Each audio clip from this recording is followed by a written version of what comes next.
মহাপ্রভু ছোটবেলা থেকেই খুব চঞ্চল ছিলেন। আর দূর থেকে যদি কোনো পণ্ডিতদের দেখতেন যে এই যে কোনো বড় পণ্ডিত আসছে, অথবা যেই হোক, যা- বৈষ্ণব হলেও তাদেরকে ডাক দিতেন।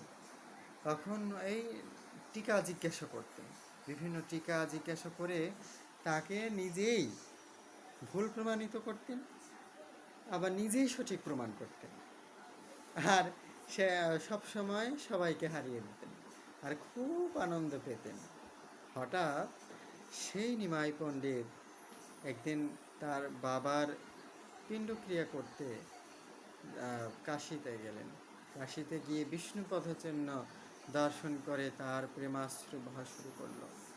আর তখন থেকে নিমাই পণ্ডিত গৌরাঙ্গ মহাপ্রভুতে পরিণত হলেন।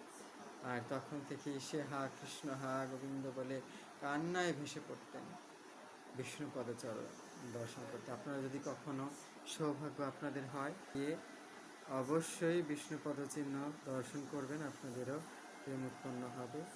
জয় শ্রী রাধে, জয় গৌর, জয় নিতাই।